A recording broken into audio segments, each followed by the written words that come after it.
thank you so much for joining me today and welcome to my kitchen. Today we are going to be doing a completely different video than normal. I'm going to be showing you one of our favorite dinners that I have been eating recently. It's awesome because it's really great to track your macros, it's not too bad for calories, it's got all sorts of nutrients in it, and it's super easy to make. And it makes great leftovers for an easy week of cooking, or not cooking I should say. So it is my ground turkey and lentil chili, and let's get started. So here are the main ingredients for the chili. We've got the kidney beans, petite diced tomatoes, corn, lentils of course, bell pepper, some onions, and garlic. So the first thing we're going to do is get this stuff chopped to get started cooking with the turkey.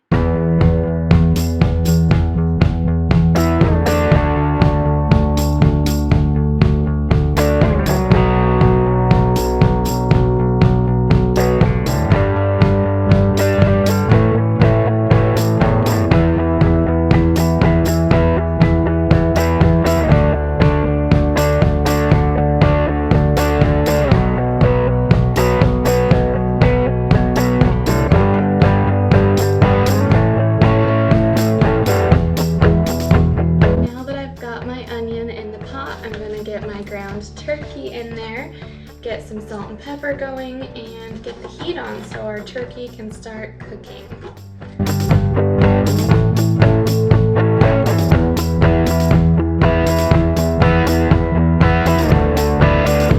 While I want to get the turkey decently browned during this process, I'm also not too worried about it because while it's simmering with everything else, it will get cooked up the rest of the way. While we have the onion and turkey browning, we're also going to add our garlic, and I highly recommend using this amazing garlic press by Tbls.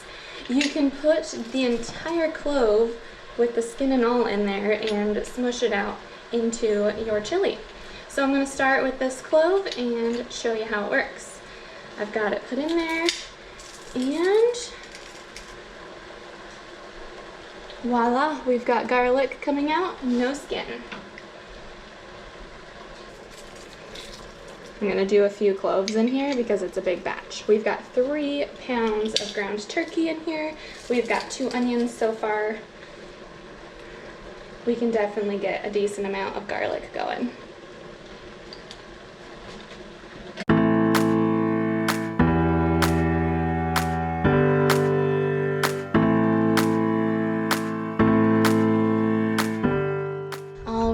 While our ground meat, onion, and garlic continues to brown, I'm going to go ahead and get our pepper chopped.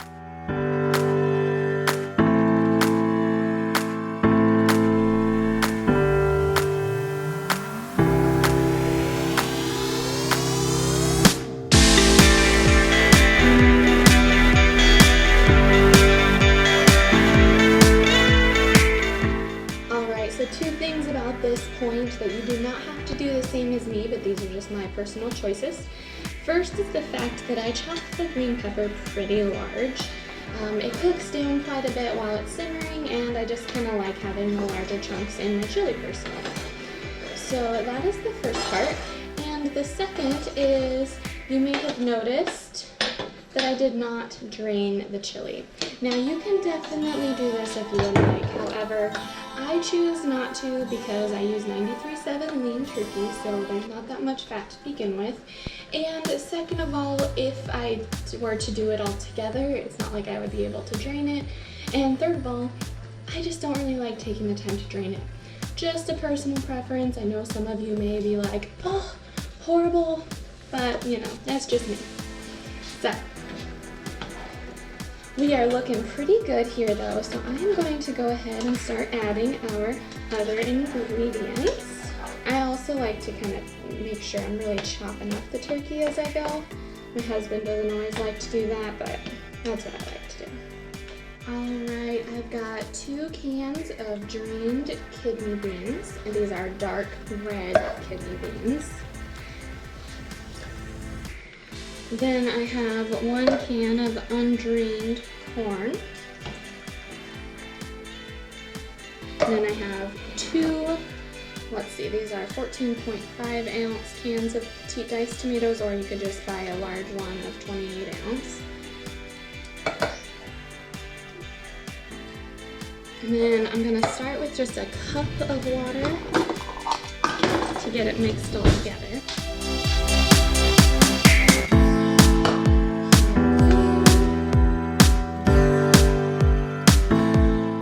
So this pot is from a Rachel Ray pots and pan set that we absolutely love. This is actually the second set we've used from her now.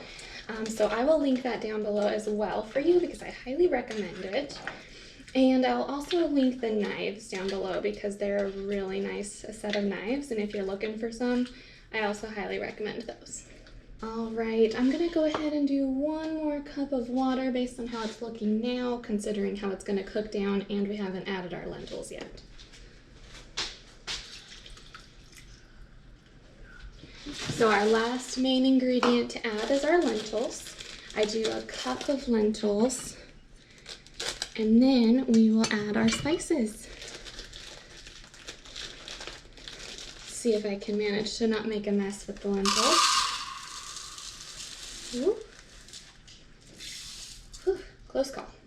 So at minimum, you'll want to plan on letting this cook and the lentils cook for probably 40 minutes to an hour. I started this pretty early in the day. It's actually only about 3 right now. So I'll probably let it simmer for maybe 2-3 hours, depending on what time I want to eat dinner. I was actually planning on trying to make this in the crock pot today, but I didn't get it started early enough, so I figured I would just do it on the stovetop like usual. Man, right now it looks so weird before we add everything else.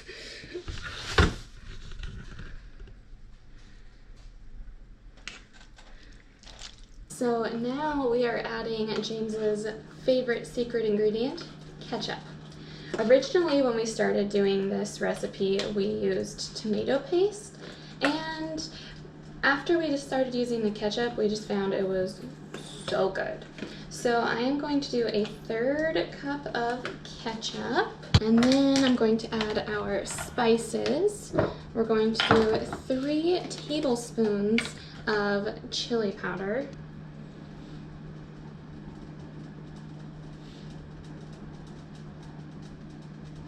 Almost out of chili powder.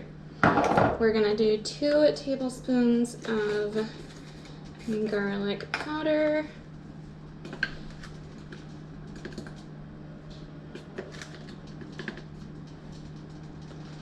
And then we're just gonna do about a 1/2-ish tablespoon of cayenne.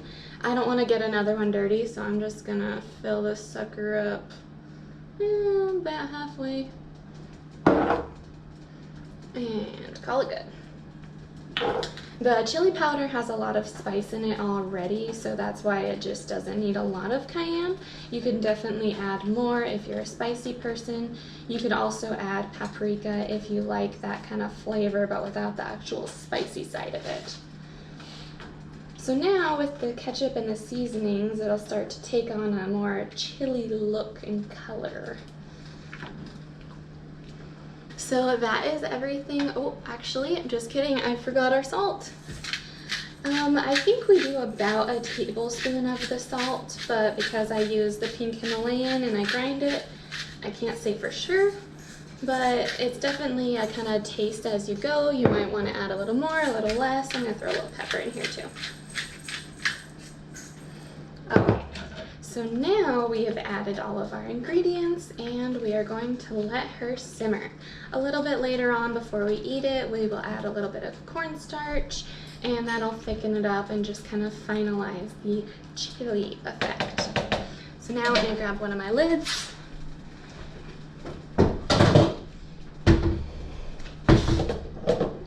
And we're going to let her simmer.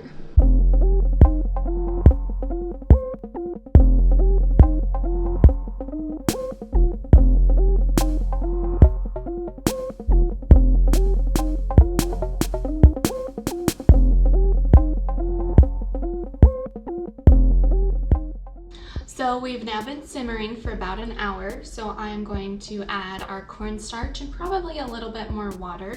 I'm going to start by doing a tablespoon of cornstarch with a tablespoon of water, and then maybe a half cup to a cup more water just separately as well. So.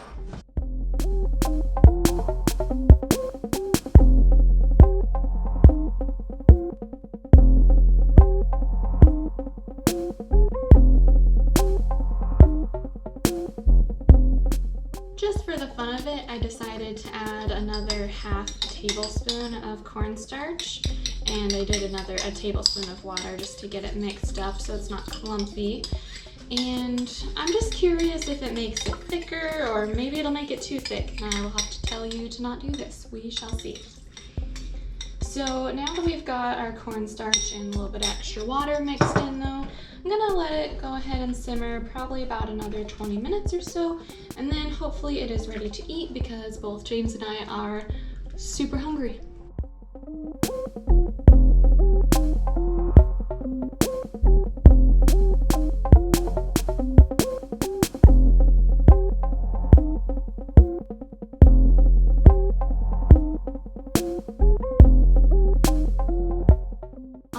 We are on the tail end of the chili. It is just about done. I'm going to chop some jalapeno. I also put sour cream on my chili. Those are my preferred toppings. You could also do cilantro, avocado, chips if you want. I prefer to stay away from the chips as they kind of mess with my macros, but everything else is just about done. I will show you the finished product here in just a minute. Down below I will have the nutrition broken down for you. And that's gonna be everything for today. So thank you all so much for joining me. Let me know what you thought of this video. If you liked it, I would love if you would give it a thumbs up, maybe even comment, subscribe. And if you give the chili a try, definitely let me know what you thought. It's one of my favorites. I hope you enjoy it too. Enjoy this view of the finished product, and then you'll have a great rest of your day.